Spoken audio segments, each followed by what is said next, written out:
boyfriend's sister demanded I dye my hair for her wedding, but I refused.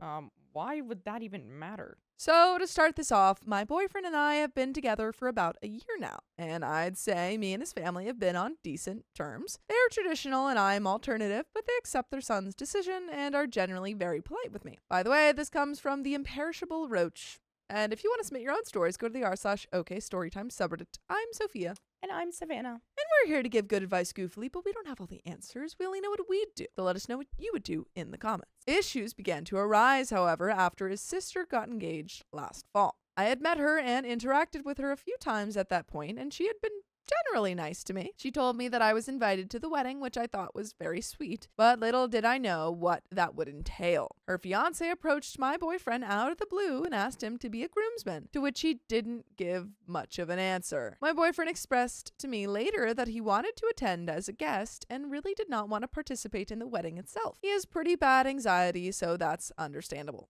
And he ended up declining the offer. His sister was immediately not taking no for an answer and went as far as to send him the tux that he was going to need despite him declining the offer. What was even more shocking was that the tux was going to be hundreds of dollars and she wanted him to purchase it, not rent it. He once again stood his ground and she went to their parents and had them attempt to confront him. They immediately brought me up and began blaming me for his decision, despite me obviously having no say, and he defended me while once again giving a firm no. Things were quiet on that subject for a while until a few weeks later when she informed him that she would not be able to provide a dinner plate for me. They are still planning the wedding, and at that point it was over 8 months away, so there's no reason why I could not be accommodated for, considering that I was invited. She claimed that I was still invited, but that she just couldn't accommodate an extra person. It was pretty obvious that I now wasn't welcome, so I was debating even putting the date on my calendar to go, but now there is a new installment to this saga. She sent my boyfriend a message out of the blue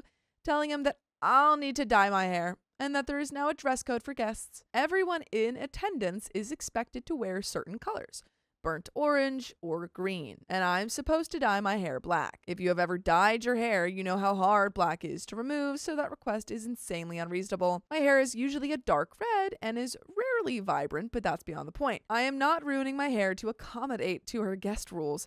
And the best that I could do is a wig, but I'm honestly done at this point. My boyfriend respects my decision either way and has got my back no matter what, but I'm still just in awe because I have never experienced this. I feel like it's 100% targeted and I don't know how this will affect my relationship with his family going forward. I just needed to talk about this and I'm wondering if anyone else has had this happen. And we've got an update from OP, but what do you think? I mean, I think that's an insane request. Yeah, agreed. Like, buying the tux, like saying, oh, you have to buy this specific type of tux. I don't even understand why they would need to buy it. Just rent it. Just say you bought it and then just rent it. Yeah, literally. Like, it's just like these really weird rules that feel both targeted and also like they're in place so that OP doesn't come. Update. I have sent her a personal message detailing my boundaries and stating my requirements. This is what I said to her. Hi, just wanted to shoot you a message and let you know that I heard from boyfriend about your request for me to dye my hair for your wedding, and I find that to be too big of a commitment for just being a guest at a wedding. If I don't fit the intended aesthetic for your special day, then feel free to uninvite me. I was set to attend as his date, but I refused to make an alteration to my hair that could leave it damaged and unable to be dyed back to my desired color. I would be happy to wear a green or burnt orange dress, and I can be formal, but asking guests to dye their hair is unreasonable and frankly a disrespectful request. As I said before, you may uninvite me if you please because I'm not honoring that request. Of course, instead of responding, she brought her entire family into it. My boyfriend is absolutely livid that she spread my message around and is making a big deal about it and isn't speaking to her right now. His parents tried to get aggressive with him about it, and he told them that if they want to come to our wedding in the future, that they have to shave their eyebrows off and dye their hair green so they can see how it feels to be asked to alter their appearance like that. His sister is still being petty about it, so who knows what will happen going forward, but nonetheless, I have been firm with my boundaries. She apparently sorted out the dinner plate situation, but just didn't tell us for months, so I do in fact have food if I go, but I doubt that I will. I have some extra things that I didn't include here about how she's treated her brother, so I might as well include them here. She did in fact just expect him to buy the tux and told him that she wanted him to have it tailored to fit him exactly so that it would look perfect. It was expected that he would buy it early as well, despite him currently saving for money for his own place to live because his last living situation did not work out. This woman has also casually asked him for money for Christmas, upwards of $500, which was supposedly to go toward the wedding, when her fiance's parents were already paying for most of it. He, of course, was shocked and obviously can't be handing out $500, so he got her some personal gifts that aligned with her interests. She seemed less than happy despite her having only gotten him the same shirt she bought him 2 years in a row. Not joking. They grew up the exact same way, in a small and modest home with not much money. And she still chooses to overspend on lavish items like Louis Vuitton purses despite living in an apartment currently. Her fiancé was also in fact just a puppet for her to deliver her message to my boyfriend and wasn't going to ask him to be best man. And there is an update 16 months later, but how do you handle a family like this? I mean, I'd be like, listen, like, I think it's just easier if I don't come. I feel like you're putting a lot of stress on me and you're putting a lot of stress on, you know, my boyfriend, your brother, whatever. Like, it's just, it doesn't seem like, to me, it seems like all these demands are about something else, but you're like just not saying it. Yeah. So we just won't be at your wedding. If like that's what you want, just say that. Yeah. So over a year ago now, I made a post that got some attention and then completely forgot about it. There was a popular demand for an update and resolution, so if anyone remembers this saga, here it is. If you didn't read the previous post or don't want to, my boyfriend's sister expected me to dye my hair black and wear specific colors, burnt orange or green, to her wedding. She also attempted to exclude me by saying that she could not provide me a seat or food, after giving me an invitation and saying that she would love to have me. I attended the wedding against what everyone advised, and I'm so glad that I was there to witness the absolute mess that it was. To properly start this off, I first need to talk about the rehearsal, which was also a mess. Everyone was disjointed and disorganized. The planner was yelling at people. Someone stepped on a snake, and everyone kept forgetting what was rehearsed. It was a very hot day and the rehearsal was outdoors, so everyone was sweaty and fed up. After the rehearsal, there was a dinner where I apparently embarrassed everyone by pulling out a bottle of Advil to give to my boyfriend because he had a migraine, and walked with him to the bathroom where he felt sick. Additionally, on the morning of the wedding, his parents sent a message on his sister's behalf saying that my piercings weren't going to be allowed either, which led to my boyfriend calling and confronting them. Despite all of this, I had now seen how bad the rehearsal was, so I had to be there for the wedding. I, of course, did not remove my piercings or dye my hair. I went as me, in a tight emerald green dress. When I arrived, I noticed multiple people with piercings and tattoos, as well as dyed hair. I immediately noticed that no one was wearing green or burnt orange, and the main wedding colors were beige and pink. As many people speculated, her improvised rules were definitely targeted towards me, probably to try and make me look bad or embarrass me. Now on to the wedding. The speakers they used to play music sounded like they were waterlogged, and whoever was playing the music somehow paused it twice. Rather than having a flower girl, the groom had his grown male friend tossing flowers, and a guest nearly walked out because he threw flowers directly in his face. The groom walked out to "Ex-gon give it to ya," very classy, while all of his buddies yelled and whistled. The bride's grandma decided she didn't want to walk out as rehearsed and loudly argued with the event coordinator, who was trying to lead her back over to where she was supposed to walk. Everyone was looking at each other, cracking jokes and whispering, and it might have been one of the least serious weddings I've ever attended. When it was time for photos, she asked me to get in the photo, only to purposely place me in the back. If you don't want someone in your wedding photos, like let's say, I don't know, you think this is just the girlfriend, I don't know if they're gonna last, I don't necessarily want someone who's not like married or family member to be in my wedding photos, I think that's totally reasonable. Why even have them in the photos if you don't want them there? Yeah. I just don't understand. Like, it's your day. They ended up giving everyone a plate to go up and get some food, and everyone was allowed 1 plate per person. I ended up waiting until the person serving the food switched out and got 2 plates of food. The bride vanished for hours to take pictures, and everyone was left bored and waiting for cake. By the way, you don't have to wait to listen to full episodes with stories just like this. Just go to Spotify, Apple Podcasts, or iHeartRadio and search up OKstorytime. I had a great time partying with my boyfriend at the reception, and it turns out the bride was having fun partying too. We were watching back footage of the reception on the wedding photographer's Facebook page to try and find us dancing, and saw her in the background dancing on another guy. When I say on, I mean on, because her body was fully pressed against this random man. I went, I saw, I looked good, and I got to laugh at a failure of a wedding. That wraps up the saga. And comment by OP, it was a fairly small snake that was just stunned, and someone picked it up and carried it away. The chaos that ensued over such a harmless-looking snake was hilarious, though. And that's the end of that story. So all's well that ends well, I guess. Yeah, I guess you got what you wanted. I don't know. You had fun, OP. Yeah, and that's so what matters. I don't really care about that bride. Yeah, that bride can screw off. Yeah. My mother-in-law wanted to control my baby shower, but I won't let her. Get out of here. I, 30 female, am currently 28 weeks pregnant with a baby girl due at the end of January. My husband, 37 male, and I have been married for 2 years now, but we've been together for 8 years, and this will be our first child. And by the way, this comes from Princess Poco, and if you want to submit your own stories, go to the r/okstorytime subreddit. I am Savannah. I'm Sophia. And we are here to give some good advice goofily, but we don't have all the answers. We would only tell you what we would do in this situation, but we would love to know what you would do down below in the comments. I've always had a very relaxed relationship with my in-laws until recently when we told them I was pregnant. They were excited as expected, but have been getting increasingly pushy regarding planning the baby shower and asking personal questions that I am not comfortable discussing with them. For context, my in-laws live about 10 minutes from my husband and me. They have been charged with the care of our 18-year-old nephew for the last 9 months or so. My husband's older sister is a bit of a mess. She has joint custody of 3 boys, all with the same father. Since the oldest turned 18, she moved in with her new boyfriend, so there was no room for him at their house. His father is very much a "you're 18 now, son, you're on your own" type, so he was not welcome at his father's house either. Both of his other brothers live with their father full time.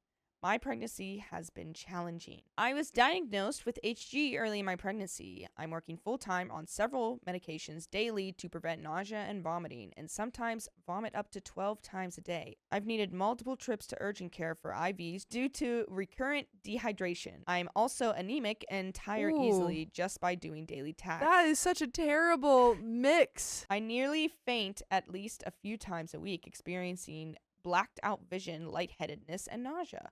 But if I lay down fast enough, I'm able to come to without totally losing consciousness. My husband works long hours, so though still working full time and being exhausted following each workday, I still do a majority of the housework. I don't fault my husband for this at all because this has been his schedule our whole relationship, and he is doing his best to financially support our family. I'm a therapist, so though my job isn't physically taxing, it is definitely emotionally taxing day to day outside of the HG. There are days my boss sends me home early because she sees me struggling, and that's when I usually end up going to urgent care for an IV. I'm also followed by MFM for some issues with her placenta that may cause growth restrictions with the baby, so I have more prenatal appointments that are also longer in duration than the average first-time mom. My in-laws are complaining about how we aren't visiting with them enough or helping with our nephew when I barely have the strength to get through my workday and manage the household. I tell my husband I have no problem with him visiting with his nephew, but I don't feel well enough to accompany them. I don't enjoy meeting them out for dinner because running to the restroom or vomiting into an emesis bag isn't exactly fun for me. I keep emesis bags on my person in every purse and both mine and my husband's car because of the frequency of my vomiting. I'm being told I'm exiling my family by not seeing them weekly. I'm not exactly sure why they're so keen on having me sit in their living room so they can watch me fall asleep on the couch from exhaustion after work or vomit after dinner. Some days certainly are better than others, but I can't control it. My mother-in-law has a habit of being attention-seeking. She somehow makes every event about her. She tried to wear the exact same dress as my mother to our wedding and then cried for weeks when my husband told her that wasn't appropriate and to pick a different dress. She somehow made her mother-in-law's 95th birthday about her. Now she's doing what she can to take over my baby shower. I'm very particular and organized. I picked a venue, put down a deposit, selected a plated menu for the event with a starter and dessert, hired a company for the photo backdrop and centerpieces, and ordered signs and invites and thank you cards, all by the time I was 20 weeks pregnant, before my in-laws even thought about starting to plan a shower. When my mother-in-law starts asking about how she can help, I tell her everything has already been booked. There's nothing left to help with but the guest list. I get guilt-tripped by my father-in-law for not letting my mother-in-law plan the event. I didn't realize that was even something people do. I'm having a party to celebrate the birth of my child.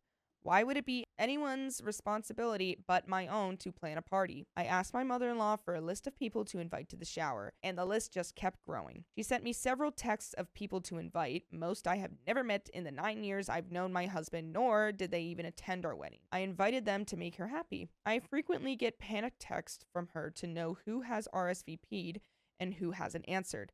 I have to update her every time someone says no, even if they are my friend from childhood that she has never met. I'm not sure why anything that has to do with the shower concerns her at all. She just needs to put on a dress, show up, and enjoy the party. Why is that so hard? I will say it is fairly common for other people to plan your baby shower. Yeah, That's not like out of the norm, but it is pretty rude that, you've been very clear that you want to plan it, and then she still wants to involve herself. My in-laws are now insisting on paying for half of it, which I expect given the volume of people they asked me to invite that I do not know nor care if they come. But now it seems like they are using the financial contribution to be more controlling and make changes to things I had decided weeks before. My in-laws did not contribute any money to our wedding. My parents wrote us a check for $10K. And said, do with it as you please with no strings attached. They didn't insist on having any hand in the wedding planning. This is why I'm now confused why my in-laws are only giving us money now to usurp control. It's making me uncomfortable that my mother-in-law is using me and my unborn child to carry favor with her circle of friends like, oh, look at me, I'm having a grandchild. Situation gets more complicated because I confided in one of my friends who had just had a baby a few weeks ago. Her mother-in-law sleeps over and tends to the baby at night while she and her husband sleep. Her mother-in-law arrived at the hospital minutes after she gave birth, and there were several visitors before they left the hospital, which I find quite odd. I might need a C-section depending on the extent of fetal growth restriction heading towards the end of the pregnancy. She invalidates all my concerns and tells me that I'm keeping her baby from my mother-in-law. This makes me extremely uncomfortable. By the way, we'll never make you extremely uncomfortable because you can listen to stories just like this one, full episodes on Spotify, iHeartRadio, Apple Podcast, or your favorite podcast app. Just type in OK Storytime and you will see all of it. Months worth you'll get. How fun for you. This is my child first before she is my mother-in-law's grandchild. Titles don't entitle you to be a part of a child's life. They have to be invited in and included by the parents. I don't want my in-laws visiting at the hospital. They might not meet our daughter for weeks after birth because I can't predict how my recovery will go after a C-section. I don't want to be bleeding and leaking in front of my in-laws. I'd like to enjoy some sense of dignity postpartum. Visitors will be allowed in when I feel comfortable. Then I get called selfish by friends and in-laws. Thankfully, my mom agrees. My mother-in-law is being overbearing. My parents live across the country, so they might not meet my daughter until her baptism, and they're okay with that. Yeah, that's how my sister-in-law, when she had her baby, my parents were there because obviously they were in Ohio, but her family's from Florida, so like they didn't meet for a while. Wow. I'm worried if we don't set boundaries now with my in-laws, their entitlement will just get worse. Am I the a-hole for how I feel in this situation? No, it's at the end of the day, it's your birth and you get to make the rules, and whoever has to say about that, whoever has anything to say about that, doesn't really matter. We do have some comments. Comment 1, not the a-hole for most of it. I will say that etiquette-wise, you don't throw yourself your own baby or wedding shower. Usually a family member or friend does that. At least that's the way it's been for a long time in the US. OP says, that's funny since I also threw my own wedding shower. Oops. I feel like it doesn't matter. If you want to, if you have like a vision in mind, then do it. Yeah. But like, who cares? I don't think it's a big deal. No. If you want to plan it, plan it. If you want someone else to plan it, ask them. Yeah. You know? Easy. Comment 2, not the a-hole. You have a huge husband problem. It is his mother and his job to handle.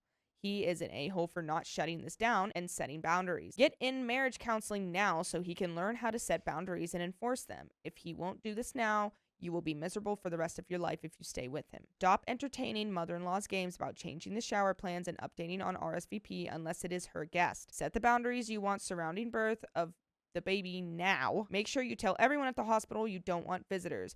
Guaranteed mother-in-law will show up and husband would let her in. Same with her showing up at your house after the birth. I think that is a little presumptuous. I don't think we've seen anything that says the husband is letting all of this slide. I think if anything, you could just have a conversation with your husband. Say, hey, I don't really want to handle your mother-in-law anymore or your mother anymore. Yeah, I don't think it's necessarily like a huge husband problem as of yet.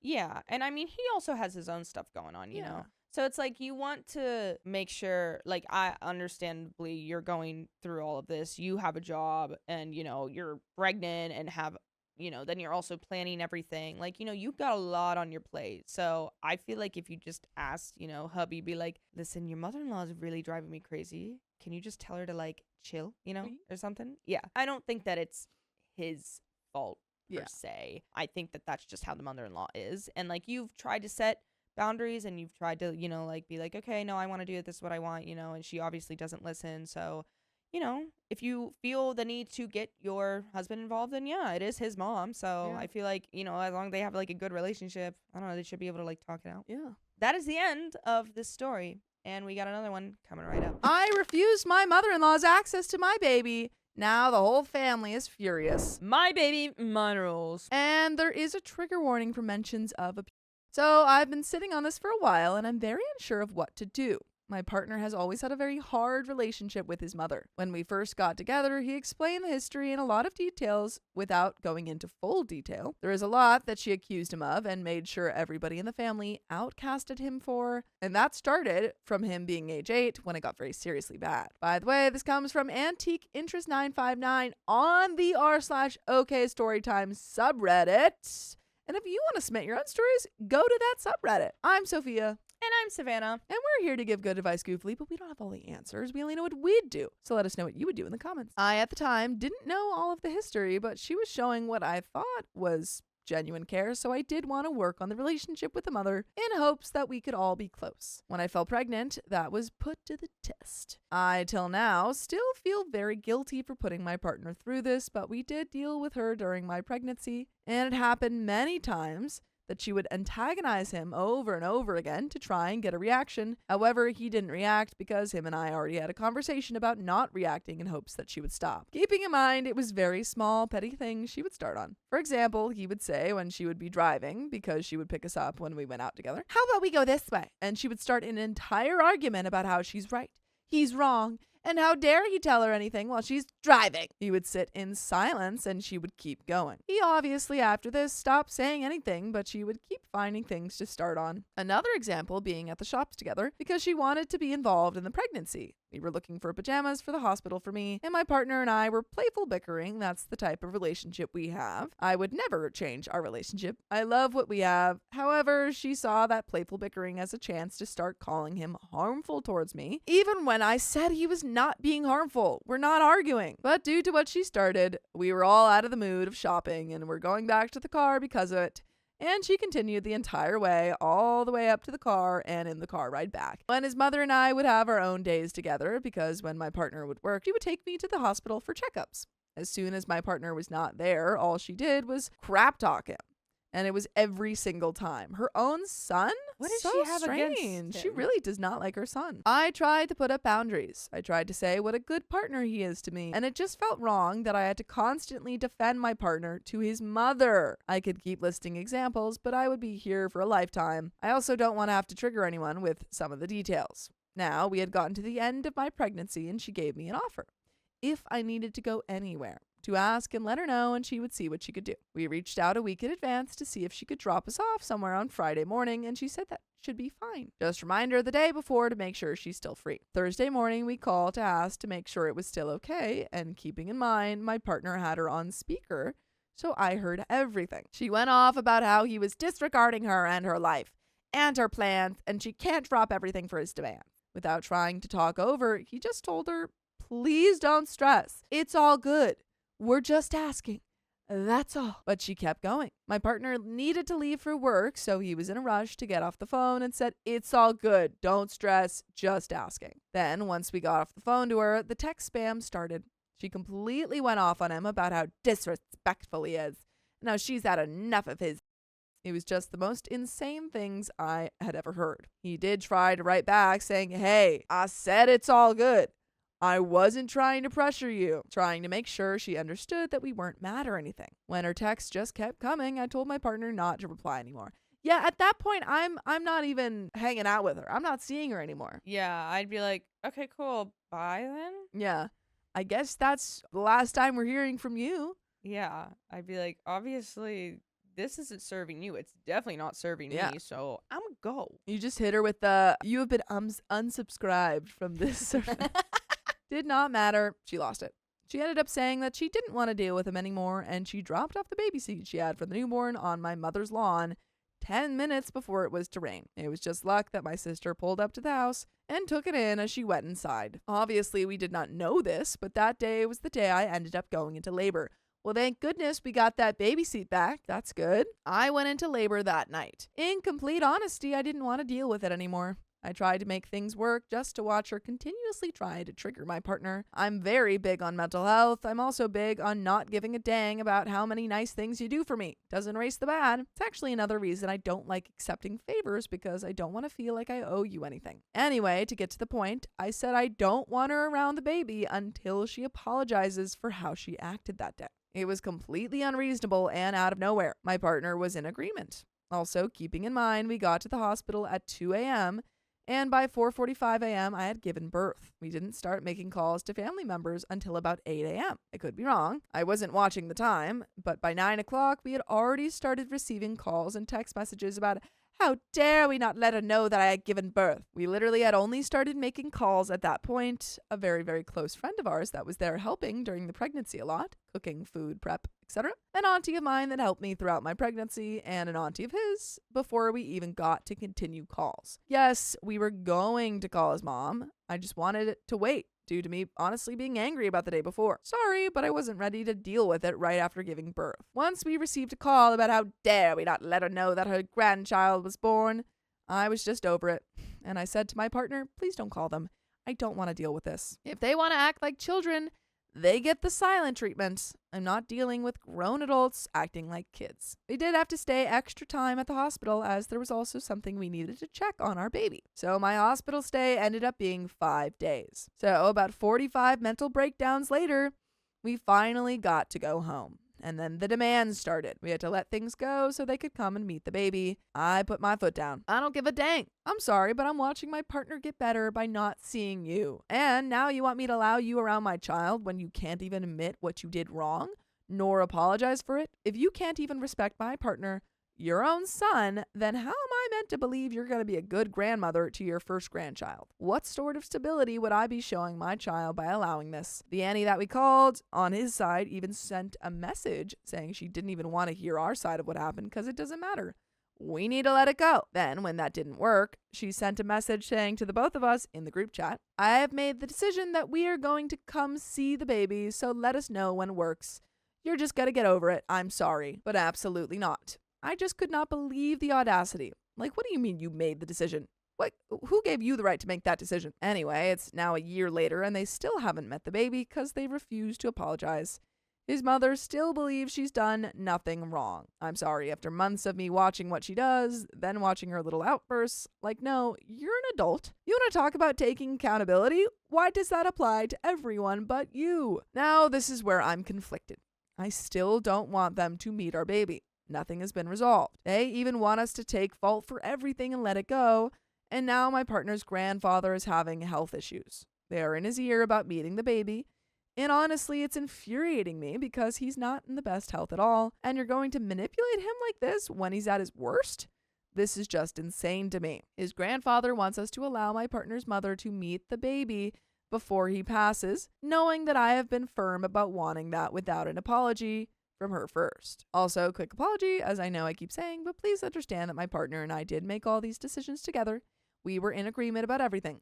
I've kind of just got angry and went off here thinking about it all. But it shouldn't make you angry to know that we've got full episodes of stories just like this on Spotify, Apple Podcasts, or iHeartRadio. Just search up Storytime. And we've got a little bit left to this story. I mean, I just think that using the grandfather to be like, oh, my last dying wish. Yeah, it's not even for him to see the baby. It's for It's for Opie's husband's mom to see the baby. So it's definitely like her manipulating him to be like, you're not going to be here much longer, blah, blah. And he's like, I don't really care. He's like, whatever. She's like, well, but I want to see the baby, though. So, like, tell them that you want me to see the baby. Yeah. And they should do that because you're going to pass soon. He's like, oh, I guess so. We don't want to upset his grandfather, and we would like to give him what he's asking for. Would it be okay, I guess, to just buckle under to give him what he wants, even though it means they get what they want too? I'm very firm about my boundaries, but I'm not sure if I'm doing wrong by my family by allowing them to manipulate their way to get what they want. I tried to make this as short as possible, and I'm sorry that it kind of did end up being longer. Please, any advice? I would honestly continue to hold your boundaries, but like offer them the solution. Yeah, I agree. I feel like as long as you have stated what your boundaries are, you have stated what your terms are. It is your child. You can do whatever you please with this child. You know, if you don't want these people in your life, then no. Then sorry, the answer is no. Until you do this thing that I need you to do. Yeah. For my sanity and for our family sanity, like, just do it. Like, even if, like, I just feel like even if she didn't mean it, she could just, like, say it to do it, but she just, like, won't. It's so easy. It's so easy. You want something. There is one way to get it. Just do it. But that is the end of that story and the end of this episode.